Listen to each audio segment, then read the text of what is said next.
Bonjour à toutes et à tous et bienvenue dans cette édition d'Actuel consacrée à la fécondité. La France a longtemps été la championne d'Europe de la natalité, mais désormais, elle ne compte plus que 1,56 enfants par femme selon l'INSEE. Pour tenter de remédier à cette situation, la congélation des ovocytes se développe. Emmanuel Macron, lui, veut un réarmement démographique. Le président a décidé d'envoyer aux hommes et femmes françaises de 29 ans une lettre pour les inciter à se poser la question de leur reproduction. Alors l'État met-il son nez dans des affaires privées qui ne le regardent pas ou a-t-il au contraire une responsabilité dans la gestion de sa population ? On en parle dans un instant avec mon invitée, la journaliste Diane de Vignemont, autrice d'une tribune pour The Persistent sur le sujet. De plus en plus de femmes font le choix de congeler leurs ovocytes pour se donner le temps d'avoir le temps. Mais les demandes ont décuplé ces dernières années, les hôpitaux sont débordés et certaines candidates se retrouvent parfois sans solution. Le reportage d'Anne-Christine Roth et Élodie Delevoye. À 31 ans, cette jeune Parisienne a voulu prendre rendez-vous pour faire congeler ses ovocytes. Mais les hôpitaux croulent sous les demandes. Les filles, je tiens à vous dire ça tout de suite, c'est le parcours du combattant. Jusqu'à 2 ans de délai en Île-de-France, car l'idée séduit les trentenaires. Conserver ses ovocytes ou ovules pour soulager la pression de l'horloge biologique. En ce moment, moi, je suis célibataire. Et donc, je préfère avoir du temps pour choisir le bon partenaire. Et si ça arrive un peu plus tard que prévu, que je suis un peu moins fertile à ce moment-là, eh ben, j'aurai mes ovocytes de quand j'ai 31 ans. Pour Emma, c'est le jour J. 18 mois qu'elle attend ce rendez-vous à l'hôpital de Montpellier. Ici, tout est organisé pour gagner du temps. La jeune femme va enchaîner bilan de fertilité et consultations, sage-femme, biologiste, gynéco, tous les examens préliminaires en une demi-journée. Comment allez-vous, madame? Très bien. Super. Contente de pouvoir enfin faire cette journée. Pour cette fonctionnaire, c'est l'espoir de pouvoir concilier carrière et maternité. C'est ce qu'on a aussi vérifié. Je pense qu'on fait de plus en plus des études longues, donc on rentre dans la vie professionnelle de plus en plus tard. Le temps d'arriver à un certain niveau dans notre vie professionnelle, forcément, on met de plus en plus de temps. Et c'est une chance de pouvoir faire ça en France aujourd'hui pour faire des enfants plus tard. Depuis 2021, la congélation des ovocytes est gratuite pour toutes les femmes de 29 à 37 ans sans raison médicale. Seul le stockage est payant 40 € par an. Conséquence, les demandes ont été multipliées par 10. À tel point que l'hôpital de Montpellier ne sait plus où mettre les gamètes prélevées. Elles sont conservées jusqu'aux 45 ans des patientes. Alors dans cette cuve, on a entre 6 000 et 9 000 ovocytes. On ne peut plus pousser les murs, on ne peut plus mettre de cuves. Pour des mesures de sécurité, on ne peut même plus mettre des cuves en plus dans ces locaux. Au bloc opératoire, les médecins enchaînent les ponctions d'ovocytes. C'est l'étape centrale. Donc ça se passe bien. C'est nickel. Donc là, à l'écran, ouais, toutes les petites billes noires qu'on voit, c'est des follicules. Donc c'est des petites poches de liquide qui contiennent un ovule qui a grandi sous l'effet de la stimulation ovarienne. L'hôpital de Montpellier a dû se réorganiser, embaucher 11 personnes afin d'éviter que la congélation n'empiète sur les autres activités du centre d'aide médicale à la procréation. Mais cela ne suffit pas. La demande, elle est exponentielle, clairement. Comme on a des délais de plus de 2 ans actuellement pour de la congélation, les femmes de plus de 35 ans, on les oriente vers l'étranger, malheureusement, parce qu'on n'a pas la possibilité, avec les moyens qu'on a aujourd'hui, de les prendre en charge et de pouvoir congeler leurs ovocytes pour répondre à leurs demandes. Pour Emma, dernières explications sur les injections d'hormones à faire avant la ponction. Ce sera en septembre. Vous pouvez faire l'injection sur la cuisse, sur le ventre. Pour réduire les délais d'attente, le gouvernement envisage d'ouvrir à des centres privés la conservation d'ovocytes. Et on poursuit l'exploration de cette question avec mon invitée Diane de Vignemont. Bonjour. Vous êtes journaliste et vous avez notamment signé cette tribune dans The Persistent qui s'intitule, alors en français directement, « Il est temps de se poser la question d'avoir un enfant ou pas ». Cet article, vous l'avez écrit peu après cette déclaration d'Emmanuel Macron qui avait eu lieu en janvier 2024. Emmanuel Macron qui voulait inciter la population à se reproduire davantage. On va écouter le président et on reparle de votre article juste après. L'infertilité progresse. Et je parle là d'une forme de tabou du siècle.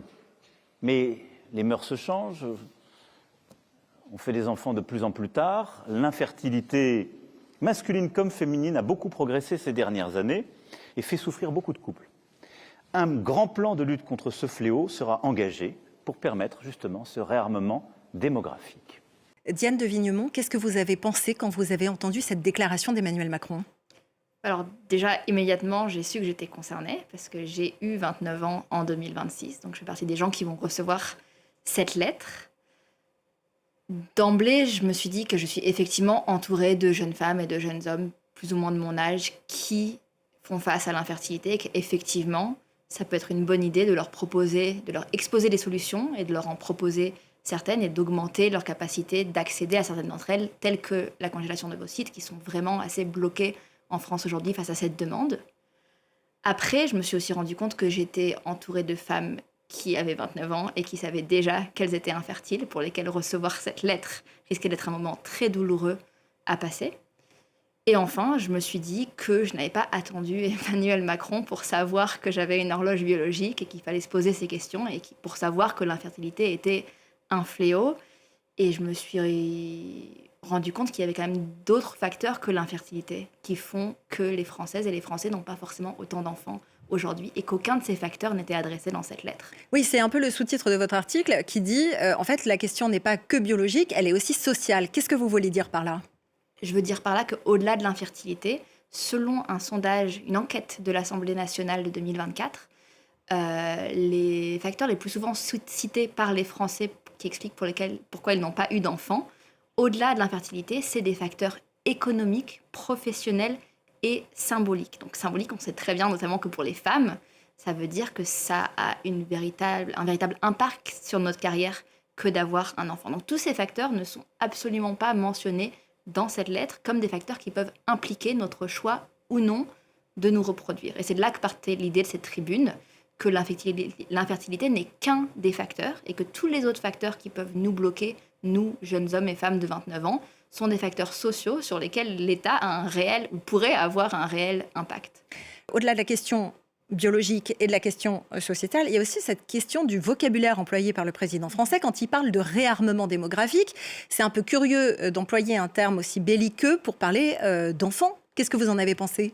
C'est effectivement, on a été nombreux à être assez choqués par ce vocabulaire très militaire pour parler d'un acte qui est quand même très intime, très personnel, qui est la reproduction.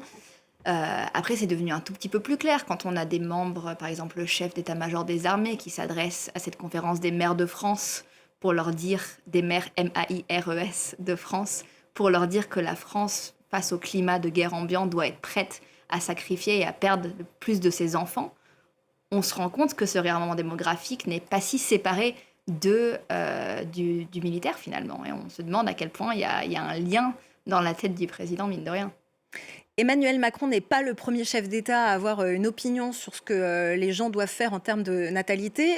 On pense à la politique de l'enfant unique en Chine ou plus récemment en Russie, Vladimir Poutine qui incite les femmes à avoir beaucoup d'enfants, qui promet 1 million de roubles, l'équivalent de 16 000 euros à celles qui ont plus de 10 enfants. La question de la politique nataliste, elle est différente selon les époques, mais en l'occurrence, on peut se poser la question, notamment de savoir s'il ne s'agit pas d'avoir une population forte pour avoir des gens à envoyer au front quand il y a une guerre, par exemple ? Tout à fait. Non, moi, j'y vois aussi, et les experts à qui j'ai pu parler, ils voient aussi tout à fait cette idée de... il faut réarmer démographiquement la France, tout est dit. Donc oui, si on s'oriente vers un siècle dans lequel il y a plus de guerres, il faut qu'il y ait plus d'hommes et femmes en France pour faire ces guerres. Et il y a très clairement une politique nataliste en France très sélective, et ce depuis des décennies. Emmanuel Macron n'est pas le premier président à inciter des Français à faire des enfants en temps de guerre. Mais ce qui est intéressant ici, c'est à quel point cette politique nataliste est sélective. On voit que c'est envoyé pas aux résidents français, mais aux Français et Françaises qui ont un passeport, donc celles et ceux qui pourront potentiellement être recrutés pour l'armée. Que sur des territoires comme Mayotte, par exemple, où il y a déjà un très grand taux de fertilité, mais où la moitié de la population naît à l'étranger, ce n'est pas des mesures contre l'infertilité qu'on propose, c'est les femmes, depuis 2024, dès qu'elles vont à l'hôpital à Mayotte, on leur propose au contraire une ligature des trompes. Donc on voit véritablement qui sont les Français qu'on incite à se reproduire, et c'est globalement des Français de papier qui pourront potentiellement être recrutés dans l'armée. Je vais refaire le point sur la situation de la France aujourd'hui. C'est 1,56 enfants par femme en âge d'en avoir. Le nombre de décès dépasse pour la première fois depuis la Seconde Guerre mondiale le nombre de naissances, 645 000.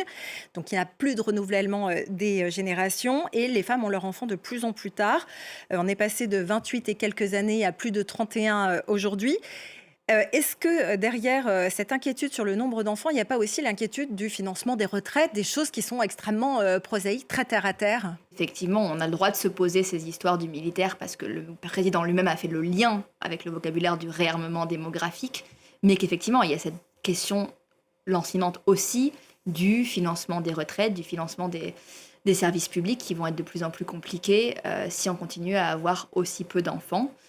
Donc ça, c'est un véritable enjeu aussi pour le gouvernement dans les années qui viennent. Donc c'est quelque chose de beaucoup plus prosaïque et qui devrait effectivement tous nous inquiéter, qui inquiète beaucoup d'autres pays d'Europe avec des taux de natalité similaires. C'est pas du tout une exception française. Avec tous les arguments qu'on vient d'évoquer, le fait que ça coûte cher, que ça met des freins à la carrière, qu'on perd en liberté, qu'on perd en argent, qu'on doit déménager, que parfois, pour certaines femmes, un accouchement, une grossesse ne se passe pas très bien, qu'il y a des conséquences parfois sur la santé pour le reste de la vie, on en finit par se poser cette question. Et là, je me fais un peu l'avocate du diable, mais finalement, pourquoi est-ce qu'on continue à faire des enfants? Je ne suis pas sûre d'avoir une réponse à cette question. Je pense que c'est très humain. Je pense que quand on se pose cette question, on ne le fait pas forcément pour réarmer démographiquement la France ou pour s'assurer du financement de nos futures retraites. On le fait parce que c'est éminemment humain, et ce, malgré tous les obstacles que vous venez de citer, dont on est encore plus au courant dans notre génération que dans les précédentes. Donc, n'en déplaise à Emmanuel Macron, les enfants arriveront quand même, et ce sera pas forcément grâce à lui, mais grâce à l'envie tout simplement d'en avoir. Merci beaucoup, Diane de Vignemont, d'être venue apporter votre éclairage sur cette question, et merci à vous de nous avoir suivis. On se retrouve très bientôt sur France 24. Merci.